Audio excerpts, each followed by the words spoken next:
Friends, आज के इस वीडियो में हम ट्रांसलेट इनटू इंग्लिश सीखेंगे। आज के इस वीडियो में हम पास्ट कंटिन्यूस टेंस के सेंटेंस को बनाना सीखेंगे। सो फ्रेंड्स, तो यहाँ पर सबसे पहले हम जान लेते हैं कि पास्ट कंटिन्यूस टेंस के वाक्यों की पहचान क्या होती है। फ्रेंड्स, जिस हिंदी वाक्यों में लास्ट में रहा था, रहे थे, रही थी ऐसे शब्द आते हैं तो आप समझ जाइएगा कि वहाँ पर पास्ट कंटिन्यूस टेंस होता है। जैसे कि मैं अंग्रेजी पढ़ रहा था, मोहन गांव जा रहा था, हम खाना पका रहे थे। इस तरह के वाक्य पास्ट कंटिन्यूस टेंस होते हैं। तो पास्ट कंटिन्यूस टेंस को बनाने से पहले हम इसके रूल्स पढ़ लेते हैं। इसका एक रूल्स होता है जिससे हम इन वाक्यों को आसानी से बना पाएंगे। तो यहाँ पर हमारा रूल्स है पास्ट कंटिन्यूस का। सबसे पहले हम सब्जेक्ट लिखेंगे, उसके बाद हेल्पिंग वर्ब के रूप में वास और वेयर का यूज़ करेंगे और साथ में हम वर्ब की फोर्थ फॉर्म लिखेंगे। वर्ब की फोर्थ फॉर्म क्या होती है? जब हम वर्ब की फर्स्ट फॉर्म के साथ आईएनजी लगा देते हैं तो वर्ब की फोर्थ फॉर्म बन जाती है और लास्ट में हम ऑब्जेक्ट को लिखेंगे। अब यहाँ पर हम जान लेते हैं कि किस सब्जेक्ट के साथ वास लगेगा और किस सब्जेक्ट के साथ वेयर का यूज़ हम करेंगे। तो यहाँ पर आप हमेशा ध्यान रखिएगा कि जब भी वाक्य में आई आता है तो उसके साथ हम वास का यूज़ करेंगे। आई का मतलब होता है मैं, और यहाँ पर ही, सी, इट और नेम के साथ में भी हम वास का यूज़ करेंगे। यहाँ पर ही मतलब वहाँ होता है, सी मतलब वहाँ और इट मतलब भी वहाँ होता है। ही लड़के के लिए यूज़ किया जाता है, सी लड़की के लिए और इट निर्जीव वस्तु के लिए, और नेम नेम होता है जैसे कि सोहन, शीला, इस तरह। यू, वी और दे, इन सब्जेक्ट के साथ हम हमेशा वेयर का यूज़ करेंगे। आई होप कि आपको ये समझ में आ गया होगा। अब हम जो हिंदी वाक्य है उन्हें हम ट्रांसलेट करना सीखेंगे।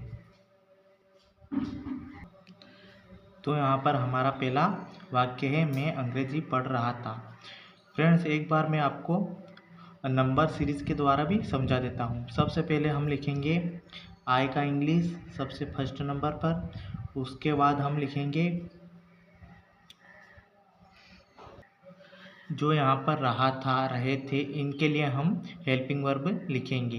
तो दूसरे नंबर पर हम लिखेंगे रहा था के लिए, और उसके बाद हम लिखेंगे वर्ब थर्ड नंबर पर हम लिखेंगे, और लास्ट में हम ऑब्जेक्ट लिखेंगे फोर्थ नंबर पर। तो सबसे पहले हम हमारा है मे के लिए हम लिखेंगे आई के साथ हम हमेशा यूज़ करेंगे वास। उसके बाद हम हेल्पिंग वर्ब हमने लिख लिए। अब हम लिखेंगे वर्ब की फोर्थ फॉर्म, और पढ़ने के लिए यहाँ लिखेंगे स्टडिंग,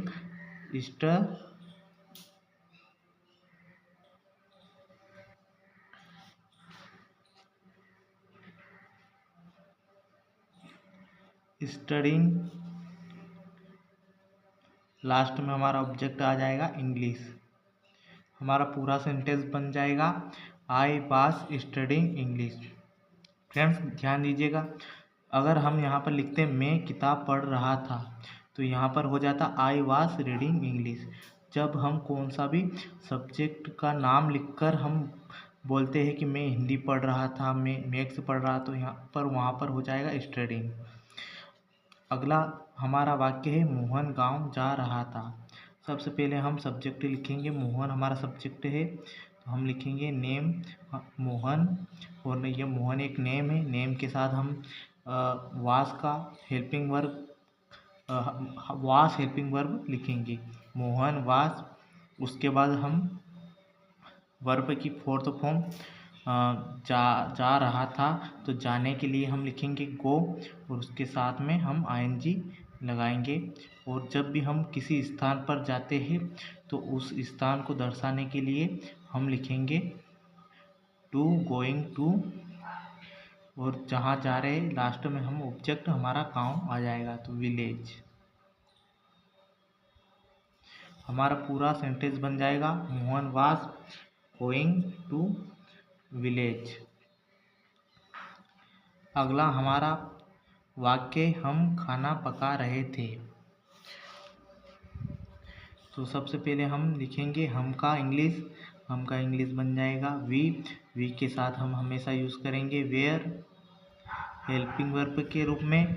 उसके बाद हम वर्ब की फर्स्ट फॉर्म के साथ आईएनजी लगाएंगे। तो यहाँ पर खाना बनाना, उसके लिए खाना बनाने के लिए हम वर्ब लिखते हैं कुक, उसके साथ में हम आईएनजी लगाएंगे और लास्ट में हम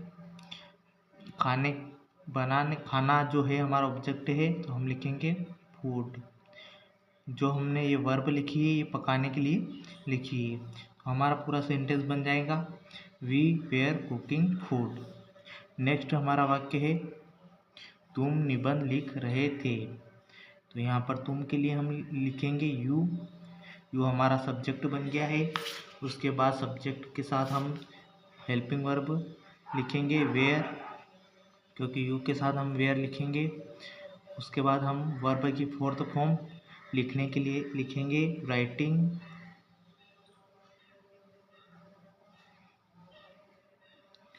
और निबंध के लिए हम लिखेंगे एन ऐसे। याद रखिएगा ऐसे के साथ हम एन आर्टिकल का यूज़ करेंगे हमेशा। अगला हमारा वाक्य है वे क्रिकेट खेल रहे थे। तो वे के लिए हम लिखेंगे दे के साथ हम वेयर हेल्पिंग वर्ब लगाएंगे। उसके बाद हम खेलने के लिए यहाँ पर प्लेइंग वर्ब लिखेंगे और लास्ट में हमारा ऑब्जेक्ट आ जाएगा क्रिकेट। इस तरह हमारा पूरा सेंटेंस बन जाएगा दे वेयर प्लेइंग क्रिकेट, वे क्रिकेट खेल रहे थे। इस तरह हमने हमारे जो पास्ट कंटिन्यूअस के वाक्य थे उनको हमने इंग्लिश में ट्रांसलेट कर लिया है। अगर आपको ये वीडियो पसंद आया तो प्लीज़ वीडियो को लाइक कीजिए और चैनल को ज़रूर सब्सक्राइब कीजिए। Thank you.